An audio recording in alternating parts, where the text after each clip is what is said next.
ಶಾಸಕರು ಬಸವನಗೌಡ ಪಾಟೀಲ್ ಯತ್ನಾಳ್ ಅವರಿಗೆ ಈ ವಿಷಯ ಗೊತ್ತಿಲ್ಲೇನು ಅಂತ ನಾನು ಇವತ್ತು ಕೇಳಬೇಕಾಗ್ತಾ ಇದೆ.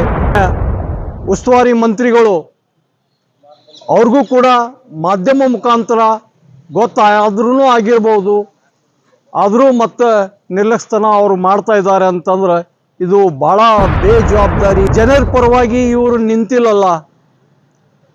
ಮುಂದಿನ ದಿನದಲ್ಲಿ ನಾವು ಜನ ಇವ್ರನ್ನ ಒಂದು ಪಾಠ ಕಲಿಸ್ಬೇಕಾಗತ್ತೆ. ಶಾಸಕರು ಒಂದೇ ಒಂದು ರಾಜಕೀಯ ಮಾಡ್ತಾ ಇದ್ದಾರೆ. ಏನು ಹಿಂದೂ ಮುಸಲ್ಮಾನ್ ಮಾತು ಎತ್ತಿದರೆ ಪಾಕಿಸ್ತಾನಕ್ಕೆ ಹೋಗಿ ತಮ್ಮ ಕೈಯಿಂದ ಅಭಿವೃದ್ಧಿ ಕೆಲಸ ಅಂತೂ ಯಾವುದೂ ಏನೂ ಮಾಡೋಕ್ಕಾಗಲ್ಲ. ನುಂಗೆ ಕೂಡುವುದು ಅಷ್ಟೇ ಮಾತ್ರ ಗೊತ್ತದ. ಇವರಿಗೆ ವಿಜಯಪುರ ನಗರದ ಅಭಿವೃದ್ಧಿ ಕೆಲಸ ಇವರಿಗೆ ಮಾಡೋಕ್ಕಾಗಲ್ಲ, ಇವ್ರು ಮಾಡುವುದೂ ಇಲ್ಲ. ಯಾವ ಕಾರಣಕ್ಕೆ ಈ ರೀತಿ ಆಯಿತು ಅಂತಕ್ಕಂಥದ್ದು ಕೂಡ ಮಾನ್ಯ ಜಿಲ್ಲಾಧಿಕಾರಿಗಳಿಗೆ ನಾವು ಮನವಿಯನ್ನು ಕೂಡ ಕೊಟ್ಟಿದ್ದೇವೆ. ಇದು ತನಿಖೆ ಆಗಬೇಕು. ಯಾಕೆ ಅವೆಲ್ಲ ಪುಸ್ತಕಗಳನ್ನು ಮಳೆಯಲ್ಲಿ ಹೋಗಿದ್ರು, ಯಾಕೆ ಅವೆಲ್ಲ ಹದಗೆಡಿಸಿದ್ರು, ಅವೆಲ್ಲ ಇದು ತನಿಖೆ ಆಗಬೇಕು ಅಂತಕ್ಕಂಥ ಒಂದು ವಿಚಾರವನ್ನು ತಗೊಂಡು ವಿಮರ್ಶಕರ, ಪ್ರಬಂಧಕರ, ನಾನಾ ರೀತಿಯ ಹಲವಾರು ಪುಸ್ತಕಗಳನ್ನು ಅವರು ಮಳೆಯಲ್ಲಿ ಯಾವ ಕಾರಣಕ್ಕೆ ಹೋಗಿದ್ರು ಅನ್ನತಕ್ಕಂಥದ್ದು ತನಿಖೆ ಆಗಬೇಕು. ಜಿಲ್ಲಾಧಿಕಾರಿಗಳಿಗೆ ಮನವಿ ಕೊಟ್ಟಿವಿ ಮತ್ತು ನಾವೀಗ ಆಮರಣ ಉಪವಾಸವನ್ನು ಕೈಗೊಳ್ತೀವಿ ಮತ್ತು ಉಗ್ರವಾದ ಹೋರಾಟವನ್ನು ಮಾಡ್ತೇವೆ. ಆ ಸಂಬಂಧಪಟ್ಟ ಯಾವ್ಯಾವ ಅಧಿಕಾರಿಗಳು ಅದನ್ನು ಕೃತ್ಯವನ್ನು ಎಸಗಿದ್ದಾರೆ ಮತ್ತು ನಾಡಿನ ಎಲ್ಲ ಸಾಹಿತಿಗಳನ್ನು ಅವರು ಕೊಂದಿದ್ದಾರೆ. ನಿರ್ಲಕ್ಷ್ಯ ಮಾಡಿ, ತಮ್ಮ ಕರ್ತವ್ಯವನ್ನು ನಿರ್ಲಕ್ಷ್ಯ ಮಾಡಿ, ತಮ್ಮ ಕಾಯಕ ನಿಷ್ಠೆಯನ್ನು ಮರೆಯದೆ ಆ ಪುಸ್ತಕಗಳಿಗೆ ಯಾವ ರೀತಿ ಒಬ್ಬ ಗ್ರಂಥಪಾಲಕನಾಗಿ ಆ ಪುಸ್ತಕಗಳಿಗೆ ಕಾಯಕಲ್ಪ ನೀಡಬೇಕಿತ್ತು ನೀಡಿದ್ವಿ.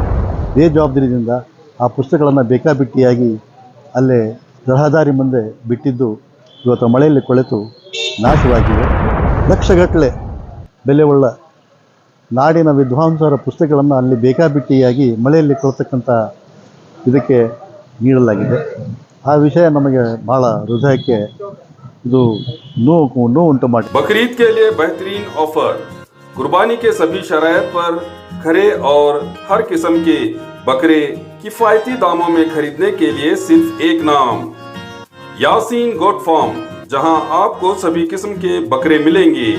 तो देर किस बात की, एक बार यासीन गोट फार्म विजिट करके अपना मनपसंद बकरा खरीद कर कुर्बानी का शर्फ हासिल करें।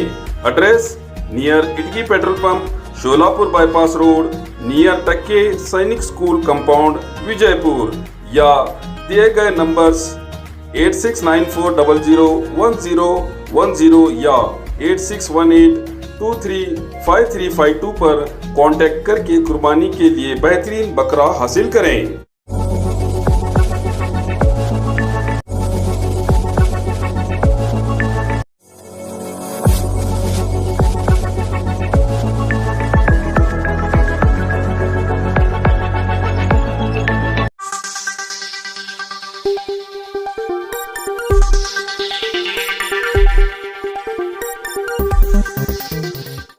यस न्यूज में आप सभी दर्शकों का स्वागत है। मैं आपके साथ इलियास बड़ेखर। आइए देखते हैं आज की खबर क्या कहती है। ಸಮಸ್ತ ಬಿಜಾಪುರದ ನಾಗರಿಕರೇ ಹಾಗೂ ಎಲ್ಲ ಮಾಧ್ಯಮದ ಮಿತ್ರರೇ, ಇವತ್ತು ಸತತವಾಗಿ ಸುರಿತಕ್ಕಂಥ ಈ ಮಳೆಯಲ್ಲಿ ನಗರದ ಕೇಂದ್ರ ಗ್ರಂಥಾಲಯ ಆಗಿರತಕ್ಕಂಥ ವಿಜಾಪುರದ ಗಾಂಧಿ ವೃತ್ತದ ಹಿನ್ನೆಲೆಯಲ್ಲಿರ್ತಕ್ಕಂಥ ಆ ಗ್ರಂಥಾಲಯದಲ್ಲಿರ್ತಕ್ಕಂಥ ಎಲ್ಲ ಪುಸ್ತಕಗಳನ್ನು ಅಲ್ಲಿ ಮಳೆಯಲ್ಲಿ ಅದು ಗುಂಪು ಹಾಕಿ ಮ್ಯಾಗ ಒಂದು ಪ್ಲಾಸ್ಟಿಕ್ ಹೊರಿಸ್ಬಿಟ್ಟಿದ್ದಾರೆ. ಇದು ಯಾವ ಕಾರಣಕ್ಕೆ ಈ ರೀತಿ ಆಯಿತು ಅಂತಕ್ಕಂಥದ್ದು ಕೂಡ ಮಾನ್ಯ ಜಿಲ್ಲಾಧಿಕಾರಿಗಳಿಗೆ ನಾವು ಮನವಿಯನ್ನು ಕೂಡ ಕೊಟ್ಟಿದ್ದೇವೆ. ಇದು ತನಿಖೆ ಆಗಬೇಕು. ಯಾಕೆ ಅವೆಲ್ಲ ಪುಸ್ತಕಗಳನ್ನು ಮಳೆಯಲ್ಲಿ ಹೋಗಿದ್ರು, ಯಾಕೆ ಅವೆಲ್ಲ ಹದಗೆಡಿಸಿದ್ರು, ಅವೆಲ್ಲ ಇದು ತನಿಖೆ ಆಗಬೇಕು ಅಂತಕ್ಕಂಥ ಒಂದು ವಿಚಾರವನ್ನು ಇಟ್ಟುಕೊಂಡು ಇವತ್ತು ನಾವು ಎಲ್ಲ ಪದಾಧಿಕಾರಿಗಳು ಮನವಿಯನ್ನು ಕೂಡ ಕೊಟ್ಟಿದ್ದೇವೆ. ಈ ನಾಡಿನ GP ರಾಜರತ್ನಂ ಆಗಿರ್ಬೋದು, ಡಾಕ್ಟರ್ ಬಾಬಾ ಸಾಹೇಬ್ ಅಂಬೇಡ್ಕರ್ ಆಗಿರ್ಬೋದು, ಕುವೆಂಪು ಅವರು, ದ.ರಾ ಬೇಂದ್ರೆಯವರು, ನಾಡಿನ ಎಲ್ಲ ಇತಿಹಾಸಕಾರರ, ಖ್ಯಾತ ಸಾಹಿತಿಗಳ, ವಿಮರ್ಶಕರ, ಪ್ರಬಂಧಕರ, ನಾನಾ ರೀತಿಯ ಹಲವಾರು ಪುಸ್ತಕಗಳನ್ನು ಅವರು ಮಳೆಯಲ್ಲಿ ಯಾವ ಕಾರಣಕ್ಕೆ ಹೋಗಿದ್ರು ಅನ್ನತಕ್ಕಂಥದ್ದು ಅದು ತನಿಖೆ ಆಗಬೇಕು. ಅಧಿಕಾರಿಗಳ ಜೊತೆ ಮಾತಾಡಬೇಕು ಮತ್ತು ಮಾನ್ಯ ಜಿಲ್ಲಾಧಿಕಾರಿಗಳ ಜೊತೆಗೂ ಕೂಡ ನಾವು ಈ ಒಂದು ಮನವಿಯನ್ನು ಕೊಟ್ಟಿದ್ದೇವೆ. ಅದು ತನಿಖೆ ಆಗಬೇಕು. ಲೈಬ್ರರಿಗಳಿಗೂ ನೀವು ಮಾತಾಡಿದ್ರೆ ಪುಸ್ತಕ ಇಲ್ಲ, ಅವ್ರು ಯಾರೂ ಸಿಕ್ಕಿಲ್ಲ ರೀ. ಮಳೆಯೊಳಗೆ ಯಾರೂ ನಮಗೆ ಭೇಟಿನಾಗಿಲ್ಲ, ಸಿಕ್ಕಿಲ್ಲ. ಈಗ ನಾಳೆಗೆ ನಾವೇನಾದ್ರು ಮಳೆ ನಿಂತ ಮೇಲೆ ಏನಾದ್ರು ಹೋಗಿ ಕೇಳಬೇಕು ಅಂತಕ್ಕಂಥ ಒಂದು ವಿಚಾರ ಇದೆ. ಜಿಲ್ಲಾಧಿಕಾರಿಗಳಿಗೆ ಮನವಿ ಕೊಟ್ಟಿವಿ ಮತ್ತು ನಾವೀಗ ಆಮರಣ ಉಪವಾಸವನ್ನು ಕೈಗೊಳ್ತೀವಿ ಮತ್ತು ಉಗ್ರವಾದ ಹೋರಾಟವನ್ನು ಮಾಡ್ತೇವೆ. ಆ ಸಂಬಂಧಪಟ್ಟ ಯಾವ್ಯಾವ ಅಧಿಕಾರಿಗಳು ಅದನ್ನು ಕೃತ್ಯವನ್ನು ಎಸಗಿದ್ದಾರೆ ಮತ್ತು ನಾಡಿನ ಎಲ್ಲ ಸಾಹಿತಿಗಳನ್ನು ಅವರು ಕೊಂದಿದ್ದಾರೆ. ಜೀವಂತವಾಗಿರ್ತಕ್ಕಂಥ ಪುಸ್ತಕಗಳ ವಿಚಾರಗಳು ಅವುಗಳನ್ನೆಲ್ಲ ಇವತ್ತು ಅವೆಲ್ಲ ನಾಶ ಮಾಡ್ಯಾರ ಅಂದ್ರೆ ಎಲ್ಲ ಕನ್ನಡ ನಾಡಿನ ಸಾಹಿತಿಗಳನ್ನು ಅವರು ಕೊಲ್ಯಾಪ್ಸ್ ಮಾಡ್ಯಾರ, ಕೊಲೆ ಮಾಡ್ಯಾರ ಅಂತ ಕೂಡ ಈ ಸಂದರ್ಭದಲ್ಲಿ ನಾನು ಹೇಳಲಿಕ್ಕೆ ಇಷ್ಟಪಡ್ತೇನೆ. ಪರಿಹಾರ ಏನಿಲ್ಲ, ಅದು ಎಷ್ಟು ಗ್ರಂಥಾಲಯಗಳು ಇದ್ದು ಆ ರಿಜಿಸ್ಟರ್ ನೋಡಿ ಮರು ಮುದ್ರಣ ಹಾಕಬೇಕು. 1885ರಿಂದ ಇಲ್ಲಿಯವರೆಗೂ ಎಷ್ಟು ಲೇಖಕರು ಪುಸ್ತಕಗಳನ್ನ ಬರೆದಿದ್ದಾರೆ ಅವೆಲ್ಲ ಮರು ಮುದ್ರಣ ಆಗಬೇಕು. ಆ ಜಿಲ್ಲಾಧಿಕಾರಿಗಳ ಮುಖಾಂತರ ಮಾನ್ಯ ಮುಖ್ಯಮಂತ್ರಿಗಳಿಗೆ ನಾವು ಇದನ್ನು ಮನವಿ ಮಾಡ್ತೀವಿ. ಅವರು ಅಮಾನತ್ ಆಗಬೇಕು, ಇಲ್ಲಾಂದ್ರೆ ಆ ಪುಸ್ತಕಗಳನ್ನ ಅವ್ರು ಎಲ್ಲೆಲ್ಲಿ ಬೇರೆ ಬೇರೆ ಲೈಬ್ರರಿಗಳಲ್ಲಿವೆ ಅವುಗಳನ್ನು ಅಲ್ಲಿ ತರಿಸಿ ಅಲ್ಲಿ ಇಡಬೇಕು. ಈ ಮುಂಚೆ ಒಂದು 15-20 ವರ್ಷಗಳ ಹಿಂದೆ ಇದು ಕೊಪ್ಪಳನ ರಾಯಚೂರು ಬದಲಾವಣೆ ಮಾಡ್ತಕ್ಕಂಥದ್ದು ಕೂಡ ನಡೆದಿತ್ತು. ನಾವು ಆವಾಗೂ ಕೂಡ ಹೋರಾಟವನ್ನು ಮಾಡಿ ಆ ಗ್ರಂಥಾಲಯವನ್ನು ಇಲ್ಲೇ ಉಳಿಲಿಕ್ಕೆ ಪ್ರಯತ್ನ ಮಾಡಿ ಇಲ್ಲೇ ಉಳಿಸಿದ್ದೇವೆ. ಶೇಷರಾವ್ ಮಾನ್ಯ. ಕರ್ನಾಟಕ ರಕ್ಷಣಾ ವೇದಿಕೆಯ ಶಿವರಾಮಗೌಡ ಬಣದ ಜಿಲ್ಲಾ ಘಟಕದ ವತಿಯಿಂದ ಇಂದು ಜಿಲ್ಲಾಧಿಕಾರಿಗಳಿಗೆ ನಾವೊಂದು ಮನವಿಯನ್ನು ಕೊಡೋದಾಗಿದ್ದೆ. ಆ ಮನವಿಯಲ್ಲಿ ಏನಿದೆಪ್ಪ ಅಂತಂದ್ರೆ, ನಗರದ ಹೃದಯ ಭಾಗವಾದ ಗಾಂಧಿ ಚೌಕಿನಲ್ಲಿ ಕೇಂದ್ರ ಗ್ರಂಥಾಲಯದ ಆವರಣದಲ್ಲಿ ನಾಡಿನ ಹಲವಾರು ವಿದ್ವಾಂಸರ, ಸಾಹಿತಿಗಳ, ವಿಮರ್ಶಕರ ಮೌಲ್ಯಾಧಾರಿತ ಸಾಹಿತ್ಯಿಕ ಒಂದು ಬೆಲೆಯುಳ್ಳ ಪುಸ್ತಕಗಳನ್ನು ಬೇಕಾಬಿಟ್ಟಿಯಾಗಿ ಅಲ್ಲಿ ನಮಗೆ ಉಚಿತವಾಗಿ ಕಾಣಲು ಸಿಗ್ತವೆ. ಇಂಥ ಧಾರಾಕಾರ ಸುಳಿಯುವ ಮಳೆಯಲ್ಲಿ ನಿರ್ಲಕ್ಷ್ಯ ಮಾಡಿ, ತಮ್ಮ ಕರ್ತವ್ಯವನ್ನು ನಿರ್ಲಕ್ಷ್ಯ ಮಾಡಿ, ತಮ್ಮ ಕಾಯಕ ನಿಷ್ಠೆಯನ್ನು ಮರೆಯದೆ ಆ ಪುಸ್ತಕಗಳಿಗೆ ಯಾವ ರೀತಿ ಒಬ್ಬ ಗ್ರಂಥಪಾಲಕನಾಗಿ ಆ ಪುಸ್ತಕಗಳಿಗೆ ಕಾಯಕಲ್ಪ ನೀಡಬೇಕಿತ್ತು, ನೀಡಲಿಲ್ಲ. ಅದಕ್ಕೆ ನಿರ್ಲಕ್ಷ್ಯಕ್ಕೆ ಒಳಗಾಗಿ ಬೇಜವಾಬ್ದಾರಿಯಿಂದ ಆ ಪುಸ್ತಕಗಳನ್ನು ಬೇಕಾಬಿಟ್ಟಿಯಾಗಿ ಅಲ್ಲೇ ರಹದಾರಿ ಮುಂದೆ ಬಿಟ್ಟಿದ್ದು ಇವತ್ತು ಮಳೆಯಲ್ಲಿ ಕೊಳೆತು ನಾಶವಾಗಿವೆ. ಇದಕ್ಕೆ ಜಿಲ್ಲಾಧಿಕಾರಿಗಳು ತ್ವರಿತವಾಗಿ ಸೂಕ್ತ ಉಗ್ರ ಕ್ರಮ ಸಂಬಂಧಪಟ್ಟ ಅಧಿಕಾರಿಗಳ ಮೇಲೆ ತಗೋಬೇಕು. ಇಲ್ಲವಾದಲ್ಲಿ ಬರ್ತಕ್ಕಂಥ ದಿನಗಳಲ್ಲಿ ಉಗ್ರ ಹೋರಾಟವನ್ನು ನಾವು ಹೋರಾಡೋದ್ರಲ್ಲಿ ಯಾವ ಸಂದೇಹವಿಲ್ಲ. ಇವತ್ತು ಜಿಲ್ಲಾಧಿಕಾರಿಗಳಿಗೆ ಮನವಿ ಕೊಟ್ಟಿದ್ದೀವಿ. ಸದರಿ ವಿಷಯವನ್ನು ಕುರಿತು ಸಮಗ್ರವಾಗಿ ತನಿಖೆಗೆ ಒಳಪಡಿಸಬೇಕಂತ ಹೇಳಿ ನಾವು ಮನವಿ ಮಾಡಿದ್ದೀವಿ. ಸುಮಾರು ಲಕ್ಷಗಟ್ಟಲೆ ಬೆಲೆಯುಳ್ಳ ನಾಡಿನ ವಿದ್ವಾಂಸರ ಪುಸ್ತಕಗಳನ್ನು ಅಲ್ಲಿ ಬೇಕಾಬಿಟ್ಟಿಯಾಗಿ ಮಳೆಯಲ್ಲಿ ಕೊಳ್ತಕ್ಕಂಥ ಇದಕ್ಕೆ ನೀಡಲಾಗಿದೆ. ಆ ವಿಷಯ ನಮಗೆ ಭಾಳ ಹೃದಯಕ್ಕೆ ಇದು ನೋವು ಉಂಟು ಮಾಡಿದೆ. ಅದಕ್ಕೆ ನಾವು ತ್ವರಿತವಾಗಿ ಜಿಲ್ಲಾಧಿಕಾರಿಗಳ ಗಮನಕ್ಕೆ ತಂದೀವಿ. ಆ ಪುಸ್ತಕಗಳನ್ನು ಮರುಮುದ್ರಣ ಹಾಕಬೇಕು. ಆ ಗ್ರಂಥಾಲಯ ಸುಧಾರಣೆ ಆಗಬೇಕು. ಆ ಗ್ರಂಥಾಲಯಕ್ಕೆ ಒಂದು ಹೊಸ ವಾಸ್ತು ವಿನ್ಯಾಸ ನೀಡಬೇಕು ನಮ್ಮ ಆಗ್ರಹ. ಇದು ಪುಸ್ತಕವನ್ನು ಹೊರಗಿಟ್ಟಲ್ಲ ಅಧಿಕಾರಿ, ಅವ್ರ ಮೇಲೆ ಏನಾಗುತ್ತೆ? ಬಹುಶಃ ಸಂಬಂಧಪಟ್ಟ ಅಧಿಕಾರಿಗಳ ಬೇಜವಾಬ್ದಾರಿತನ ಇರಬೇಕು. ಕಾಯಕ ನಿಷ್ಠೆಗೆ ಒಳಪಟ್ಟಿಲ್ಲ, ತನ್ನ ಬೇಜವಾಬ್ದಾರಿಯನ್ನು ಮೆರೆಸಿದ್ದೆ ಅನ್ನೋದು ಸಾರ್ವಜನಿಕವಾಗಿ ಜನಜನಿತವಾಗಿದೆ. ನಮಗೆ ಅಲ್ಲಿ ಉಚಿತವಾಗಿ ನಿದರ್ಶನವಾಗಿದೆ ನೋಡಲಿಕ್ಕೆ. ಜನ ಬರ್ತಾರೆ, ನೋಡ್ತಾರೆ, ಮಲ್ಲ ಮರಗ್ತಾರೆ. ಎಂಥ ಪುಸ್ತಕಗಳು ಹಿಂಗೆ ಮಾಡಿದಾರಲ್ಲ, ಇವರಿಗೆ ಸ್ವಲ್ಪ ಮಾನವೀಯತೆ ಇಲ್ವಾ? ಈ ರೀತಿ ಜನರ ಒಂದು ಅನಿಸಿಕೆಗಳು ನಾವಲ್ಲಿ ಕೇಳಿದ್ದಾಗೂ ಕೂಡ ನಮ್ಮ ಕಿವಿಯಲ್ಲಿ ಕೂಡ ಬಿದ್ದಿದೆ.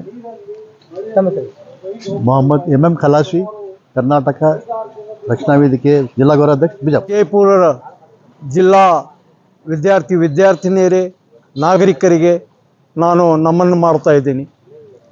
ಇವತ್ತಿನ ದಿನ ವಿಜಯಪುರ ನಗರದ ಜಿಲ್ಲಾಧಿಕಾರಿ ಕಚೇರಿಗೆ ಇವತ್ತು ನಾವು ಈಗಾಗಲೇ ಮನವಿಯನ್ನು ಕೊಟ್ಟಿದ್ದೀವಿ. ಕಾರಣ, ವಿಜಯಪುರ ನಗರದ ಗ್ರಂಥ ಕಾರ್ಯಾಲಯದಲ್ಲಿ ಸುಮಾರು ಪುಸ್ತಕಗಳು ಹೊರಗಡೆ ತಂದಿಟ್ಟು ಆ ಪುಸ್ತಕ ನಷ್ಟ ಆಗುವಂತೆ ನಡ್ಕೊಂಡಿದ್ದಾರೆ.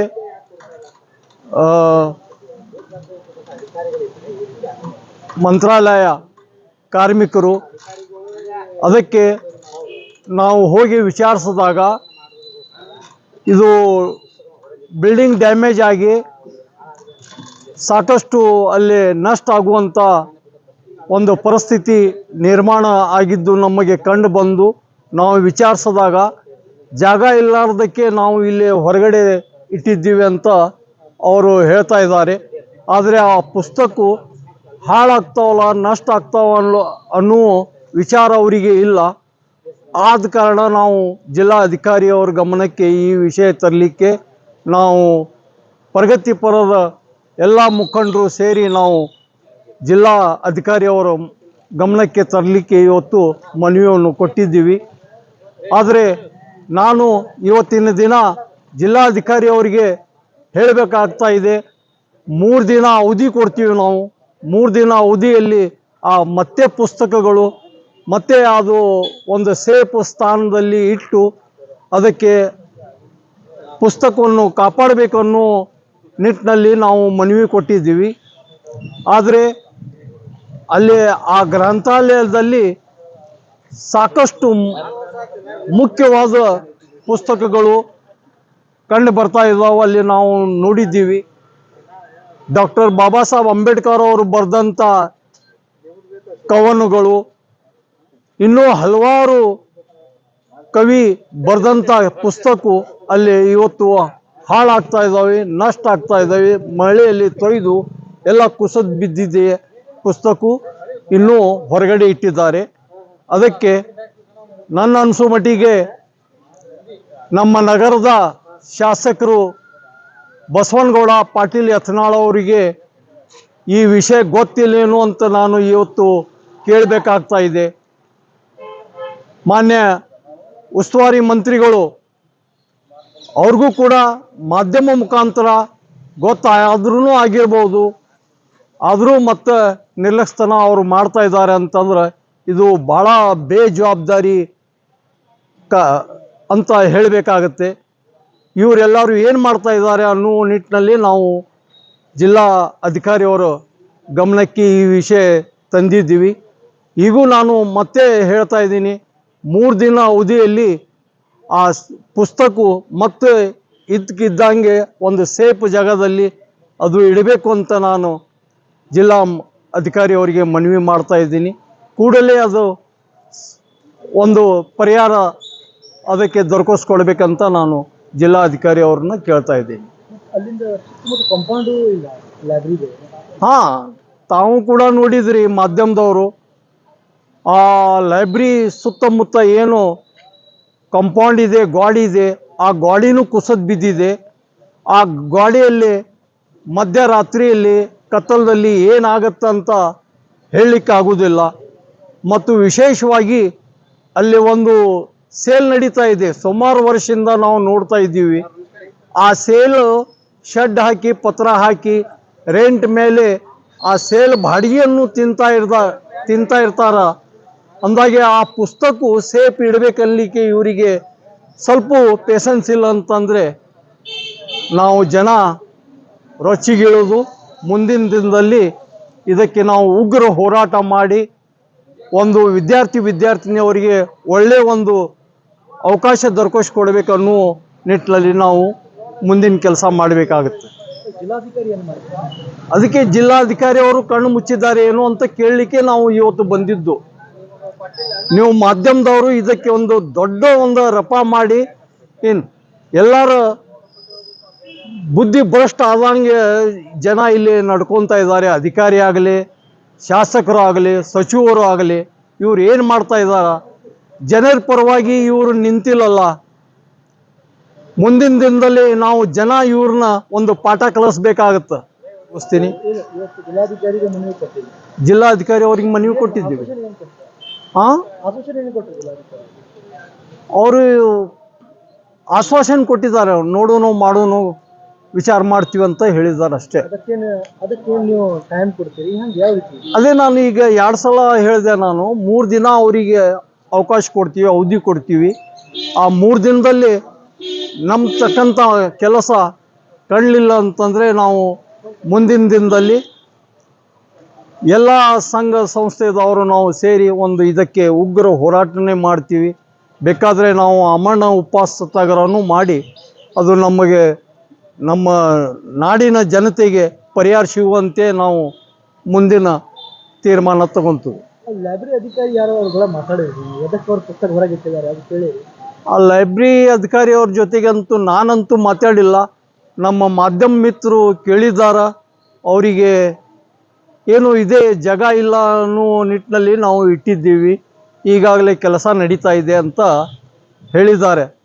ಈಗಾಗಲೇ ಕೆಲಸ ನಡೀತಾ ಇದೆ ಅಂತಂದ್ರೆ 140 ವರ್ಷ ಆ ಲೈಬ್ರರಿ, 140 ವರ್ಷದಿಂದ ಆ ಲೈಬ್ರರಿ ನಡ್ಕೊಂತ ಬಂದಿದೆ, ನಡೆದಿದೆ. ಅಲ್ಲಿವರೆಗೆ ಇವರು ಮಲಗಿದ್ರು ಅಂತ ಅನ್ನಿಸ್ತಿದೆ ನನಗೆ. ಈಗ ಮಳೆಗಾಲಲ್ಲಿ ಇನ್ನೂ 1 ವಾರ ಬಿಟ್ಟರೆ ಮತ್ತು ಜೂನ್ 7 ಶುರು ಆಗುತ್ತೆ. ಮಳೆ ರಾಯ ಯಾವಾಗ ಅಬ್ರಸ್ತಾನ ಹೇಳಲಿಕ್ಕಾಗೋದಿಲ್ಲ. ಈಗ ಅವ್ರು ಕೆಲಸ ಮಾಡ್ತಾ ಇದ್ದಾರಂತ ನಾನು ನೋಡಿದ್ದೀನಿ ನಿನ್ನೆ. ಏನು ನಗರ ಶಾಸಕರು, ನಗರ ಶಾಸಕರು, ನಮ್ಮ ಜಿಲ್ಲಾಧಿಕಾರಿ ಅವ್ರಿಗೆ ಏನು ಕೇಳ್ಕೋದಿಲ್ಲ ಅಷ್ಟಿದೆ. ನಗರ ಶಾಸಕರಿಗೆ ಗ್ರಂಥಾಲಯ ಏನದ ಬಿಜಾಪುರದಾಗ ಕೇಳಪ್ಪ, ಗ್ರಂಥದಲ್ಲಿ ಈಗ ಇದೇ ರೀತಿ ನಡೀತಾ ಇದೆ, ನೀರು ಸೋರ್ತಾ ಇದೆ. ಕೇಳಪ್ಪ, ನೀವು ನಗರ ಶಾಸಕರು ಅಂತಿರಲ್ಲ, ನಗರ ಶಾಸಕರು ಒಂದೇ ಒಂದು ರಾಜಕೀಯ ಮಾಡ್ತಾ ಇದ್ದಾರೆ. ಏನು ಹಿಂದೂ ಮುಸಲ್ಮಾನ್ ಮಾತು ಎತ್ತಿದರೆ ಪಾಕಿಸ್ತಾನಕ್ಕೆ ಹೋಗಿ ತಮ್ಮ ಕೈಯಿಂದ ಅಭಿವೃದ್ಧಿ ಕೆಲಸ ಅಂತೂ ಯಾವುದೂ ಏನೂ ಮಾಡೋಕ್ಕಾಗಲ್ಲ. ನುಂಗೆ ಕೂಡುವುದು ಅಷ್ಟೇ ಮಾತ್ರ ಗೊತ್ತದ. ಇವರಿಗೆ ವಿಜಯಪುರ ನಗರದ ಅಭಿವೃದ್ಧಿ ಕೆಲಸ ಇವರಿಗೆ ಮಾಡೋಕ್ಕಾಗಲ್ಲ, ಇವ್ರು ಮಾಡುವುದೂ ಇಲ್ಲ. ಮುಂದಿನ ದಿನದಲ್ಲಿ ಜನಾನೇ ಇವರಿಗೆ ಪಾಠ ಕಲಿಸಿ ಇನ್ನು ಬೇರೆ ಸರ್ಕಾರ ಸೃಷ್ಟಿ ಮಾಡಿ ನಾವು ಅಭಿವೃದ್ಧಿ ಮಾಡ್ಕೋಬೋದು. ಅಲ್ಲಿವರೆಗೆ ವಿಜಯಪುರ ನಗರ ಅಭಿವೃದ್ಧಿ ಆಗುವುದಿಲ್ಲ. ತಮ್ಮ ಹೆಸರು? ನಾನು ಅಬ್ದುಲ್ ರಜಾಕ್ ಎಸ್ ಪಟೇಲ್, ಸಾಮಾಜಿಕ ಕಾರ್ಯಕರ್ತ.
जैसा कि आप सब जानते हैं कि आप सभी का प्यार हमारे साथ कायम है। इसी तरह से हमारे इस चैनल को प्यार करते रहिए और हमारी सारी खबरों को लाइक, शेयर और सब्सक्राइब करना ना भूलिए। हमारा यही मकसद है कि आपको हर खबर जो है, जैसा है वैसा ही आपको हम दिखाते रहेंगे, ना किसी का पक्ष लेंगे, ना किसी के विरोध में जाएंगे। हमारे कदम सच के साथ।